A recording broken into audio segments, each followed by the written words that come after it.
Conseguem ouvir? Sim. Então, boa tarde, meu nome é Joana Martins, eu sou professora do curso de Comunicação Social aqui da Escola Superior de Educação Viseu. Nasci nos anos 80, o que faz de mim uma millennial e acho que também me dá uma perspectiva única, porque eu nasci na transição entre o analógico e o digital. É como se a minha vida tivesse sido vivida até aqui com um pé em cada lado. Sim, uma espécie de digiológica. A minha geração foi uma das que enfrentou mais adaptações entre o analógico e o digital e fomos obrigados a aprender e a dominar novas tecnologias, literalmente à velocidade da luz. Nascemos sem computadores em casa e aprendemos, sem tutoriais do YouTube, a trabalhar com eles em tempo recorde. E não foram só os computadores, mas foram uma série de outros desafios que nos foram surgindo pela frente. No meu caso, escrevi com papel e caneta e fiz trabalhos em cartolina durante a maior parte da minha infância e adolescência, mas no início dos anos 90 já havia um computador em casa dos meus pais. E foi nesse computador, por exemplo, que eu escrevi a minha primeira reportagem, ainda com 12 anos. E era uma reportagem que falava sobre o Mundial de 94. Foi também nesse computador que eu escrevi e imprimi durante alguns meses um jornal criado por mim e pela minha amiga Sandrinha, que nós vendíamos à família por mais ou menos 50 cêntimos. Nascemos também nós, millennials, sem redes sociais e sem grandes possibilidades de conversação à distância, à exceção dos telefones fixos que tínhamos em casa. Na minha adolescência, o Mirk foi a primeira experiência que eu tive para conhecer pessoas à distância. E a primeira rede social onde eu criei um perfil online chamava-se i5. Já não existe, mas basicamente na página inicial nós podíamos colocar uma playlist das nossas músicas preferidas e também tínhamos de escolher o top 5 dos nossos melhores amigos, ou seja, tinha tudo para dar errado. Mas começava aqui, a minha pegada digital. Também comecei por ouvir música em vinil e em cassete. O meu primeiro disco chamava-se Queijinhos Frescos e era de uma cantora chamada Ana Faria. Entretanto, chegaram os CDs e pelo meio ainda houve uma experiência que não deu certo, chamada mini-disc. E pouco tempo depois começávamos a ouvir música no computador, fazendo downloads ilegais, através de programas como o EMU e usando leitores gratuitos para ouvir essa música em MP3. Tive o meu primeiro telemóvel com mais ou menos 16 anos, era um Sony Ericsson, e criei o meu primeiro e-mail com 17 anos. Tudo isto para vos contar que nos meus primeiros 18 anos de vida entraram na minha vida computadores, telemóveis, chats, redes sociais, música em formato digital e eu tive de me habituar, de aprender a trabalhar com todas essas novas tecnologias. No início dos anos 2000 entrei na faculdade e a aluna que eu fui durante o curso de jornalismo que tirei é muito diferente da professora que eu viria a ser, sendo que na altura eu nem sequer imaginava que viria a ser professora. No início do milénio já havia computadores na universidade, já fazíamos trabalhos no computador, mas ainda tirávamos apontamentos à mão e esclarecíamos dúvidas com o professor cara a cara. Ainda não dava para copiar nas frequências através do smartwatch, nem podíamos pedir ao ChatGPT para fazer os nossos trabalhos. 24 anos depois, aqui estou eu, a dar aulas a alunos e a alunas de um curso de comunicação social, a viver metade da minha vida no digital, enquanto tento manter um pé no analógico.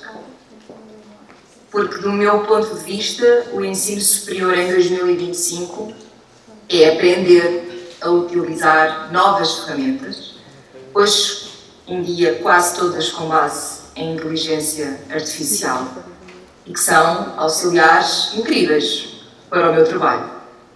Mas eu faço tudo isto enquanto tento garantir que os meus alunos percebem a diferença entre uma ferramenta que é um auxiliar e não um substituto do trabalho.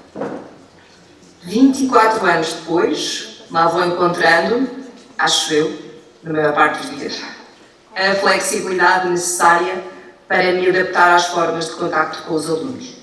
Do e-mail ao WhatsApp, passando pelas mensagens via redes sociais para tirar dúvidas para os testes, uma proximidade que está a milhas do contacto que eu tive com os meus professores na universidade, mas que não é necessariamente pior.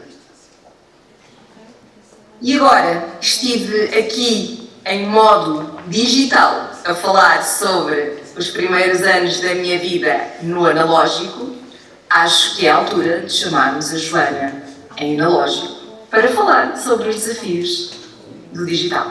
Bora!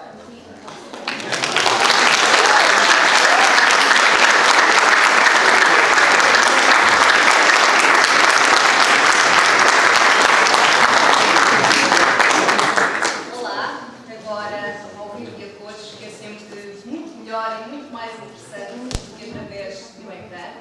E para vos dizer que, de facto, hoje, nesta era digital, os desafios são muito maiores. Se calhar maiores nem é o termo, porque eu nem acho que nós devamos comparar estes desafios. Eles são diferentes, porque esta era é diferente, porque nós somos diferentes, porque vivemos de forma diferente. Mesmo dentro da sala de aula, onde nós ainda somos todos 100% analógicos, não estamos sempre todos 100% em modo analógico. E a verdade é que sabemos que a maioria das distrações que nos impedem de estar lá assim, essas distrações são digitais. E é fantástico nós vermos alunos e alunas dentro de uma sala de aula a usar um computador para tirar apontamentos.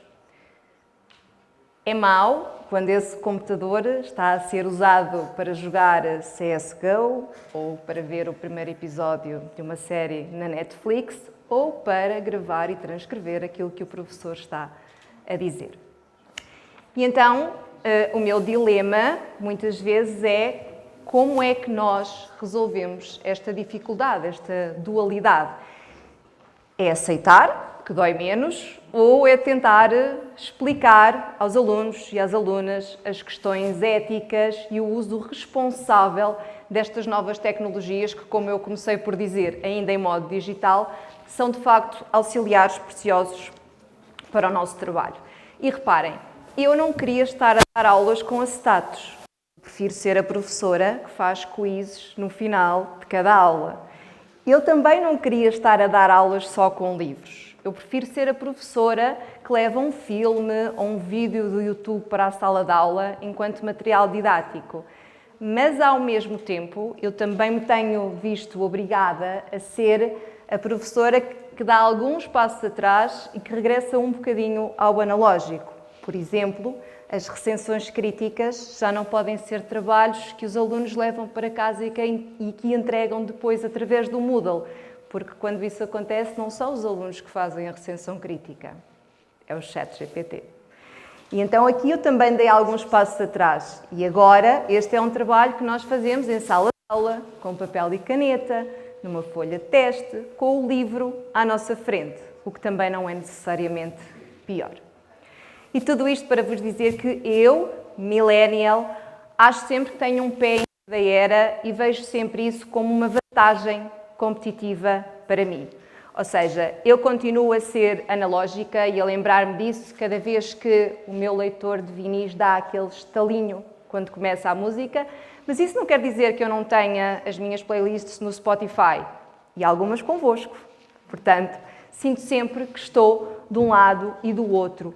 E que este equilíbrio também acaba por ser uma vantagem, este sabermos usufruir o melhor dos dois mundos. E então, a minha mensagem para vocês é que da próxima vez que estiverem sentados numa sala de aula e que estiverem Só fazer scroll down no Instagram ou a ver um videozinho do TikTok, às vezes até se esquecem de tirar o som, não é? E aquilo de repente.